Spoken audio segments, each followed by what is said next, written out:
Hi hello friends, ನಮಸ್ತೆ. ಎಲ್ಲರೂ ಹೇಗಿದ್ದೀರಾ? ಎಲ್ಲರೂ ಚೆನ್ನಾಗಿದ್ದೀರಾ ಅಂದ್ಕೊಂಡಿದ್ದೀನಿ. ಹೋಪ್ ನಾನು ಕೂಡ ಚೆನ್ನಾಗಿದ್ದೀನಿ. Welcome back to my YouTube channel. Friends, ಎಲ್ಲರೂ ಚೆನ್ನಾಗಿದ್ದೀರಾ ಅಂದ್ಕೊಂಡು ಭಾವಿಸ್ಕೊಂಡು ಇವತ್ತಿನ ಒಂದು ವಿಡಿಯೋನ ಸ್ಟಾರ್ಟ್ ಮಾಡಿಬಿಡೋಣ. ರಾಜ್ಯ ಸರ್ಕಾರದಿಂದ ಅಂದರೆ CM ಸಿದ್ದರಾಮಯ್ಯ ಸರಿಂದ 2 ಭರ್ಜರಿ ಗುಡ್ ನ್ಯೂಸ್ನ ಬಂದಿದೆ.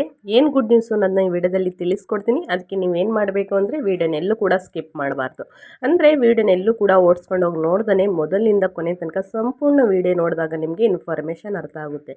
ಸೊ ಹಾಗಾಗಿ ವಿಡಿಯೋನ ಮೊದಲಿನಿಂದ ಕೊನೆ ತನಕ ನೋಡಿ. ಇಷ್ಟ ಆದರೆ ದಯವಿಟ್ಟು ಲೈಕ್ ಮಾಡೋದನ್ನ ಮರಿತಿದ್ದೀರಾ, ಲೈಕ್ ಮಾಡಿ.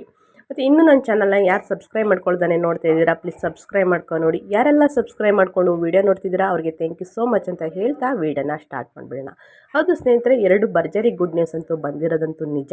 ಏನು ಗುಡ್ ನ್ಯೂಸ್ ಅನ್ನೋದನ್ನ ಹೇಳ್ತೀನಿ. ನಿನ್ನೆ ನಡೆದ ಸಚಿವ ಸಂಪುಟ ಸಭೆಯಲ್ಲಿ CM ಸಿದ್ದರಾಮಯ್ಯ ಸರ್ ಒಂದು ಮಾಹಿತಿನ ಕೊಟ್ಟಿದ್ದಾರೆ ಅಂತಲೂ ಒಂದು ವಾರ್ನಿಂಗ್ ಅಂತಲೇ ಹೇಳ್ಬೋದು. ಸಚಿವರಿಗೆ ಏನು ತಿಳಿಸಿದ್ದಾರೆ ಅಂತಂದರೆ, ಗೃಹಲಕ್ಷ್ಮಿ ಹಣನ ನಾವು ಮುಂದುವರಿಸ್ತೀವಿ ಅಂತಂದರೆ ಮುಂದುವರಿಸ್ತೀವಿ ಅಲ್ವಾ, ಅದರಲ್ಲೇನು ಪ್ರಾಬ್ಲಮ್ ಇಲ್ಲ. ಬಟ್ ಏನಂದರೆ ಇಲ್ಲಿ ತನಕ ಮಹಿಳೆಯರು ಎಷ್ಟು ಹಣನ ತಗೊಂಡಿದ್ದಾರೆ ಅಂತಂದರೆ 20,000 ಹಣನ ರಿಸೀವ್ ಮಾಡ್ಕೊಂಡಿದ್ದಾರೆ. ಅಂದರೆ 10 ಕಂತು ಹಣನ ಮಹಿಳೆಯರು ರಿಸೀವ್ ಮಾಡ್ಕೊಂಡಿದ್ದಾರೆ. ಇನ್ನು ಸ್ವಲ್ಪ ಮಹಿಳೆಯರು ಇನ್ನು 2-3 ಕಂತು ಹಣ ಬಂದಿಲ್ಲ, ಅಂದರೆ 9, 10, 11 ಕಂತು ಬಂದಿಲ್ಲ. ಸೊ ಹಾಗಾಗಿ ಅವ್ರಿಗೆ ಯಾರಿಗೆ ಬಂದಿಲ್ಲ ಅವ್ರ ಅಕೌಂಟ್ಗೆ ಯಾವೆಲ್ಲ ಪೆಂಡಿಂಗ್ ಹಣ ಇದೆ ಅಂತಂದರೆ 9ನೇ ಕಂತು 10ನೇ ಕಂತು ಯಾವೆಲ್ಲ ಪೆಂಡಿಂಗ್ ಹಣ ಇದೆ ಅದನ್ನು ನಾವು ತಿಳ್ಕೊಂಡು ಅವರ ಅಕೌಂಟ್ಗೆ ಹಾಕೋದನ್ನ ನಾವು ಪ್ರಯತ್ನ ಮಾಡಬೇಕು.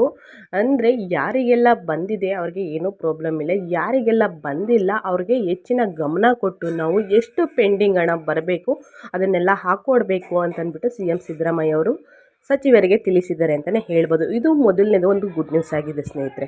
ಸೊ ಇನ್ನೊಂದು ಗುಡ್ ನ್ಯೂಸ್ ಏನಂತಂದರೆ, ಯಾರಿಗೆಲ್ಲ ಪೆಂಡಿಂಗ್ ಹಣ ಬಂದಿಲ್ಲ 1 ಕಂತು 2 ಕಂತು ಅವ್ರಿಗೆ 1 ಕಂತು ಬಂದಿಲ್ಲ ಅಂದರೆ ಮಾಮೂಲಿ 2,000 ಹಾಕ್ಕೊಡ್ತಾರೆ. 2 ಕಂತು ಹಣ ಬಂದಿಲ್ಲ ಅಂದರೆ 4,000 ಪೆಂಡಿಂಗ್ ಹಣ ಹಾಕ್ಕೊಡ್ತಾರೆ.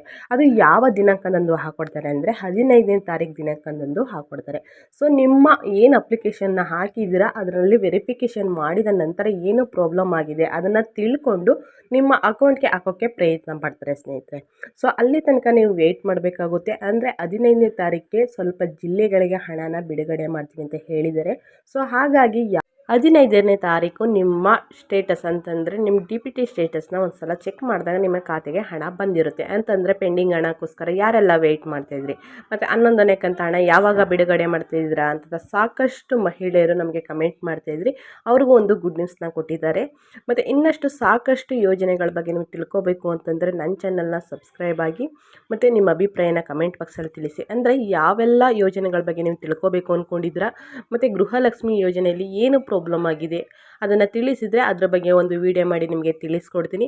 ಸೊ ಹಾಗಾಗಿ ಇವತ್ತಿನ ಅಪ್ಡೇಟ್ ಇದಾಗಿರುತ್ತೆ. ವಿಡಿಯೋ ಇಷ್ಟ ಆದರೆ ದಯವಿಟ್ಟು ಲೈಕ್, ಕಮೆಂಟ್, ಶೇರ್ ಮಾಡಿ ಅಂತ ಹೇಳ್ತಾ ಮತ್ತೊಂದು ವಿಡಿಯೋದಲ್ಲಿ ಮತ್ತೊಂದು ಅಪ್ಡೇಟ್ ತಗೊಬರ್ತೀನಿ. Thank you for watching.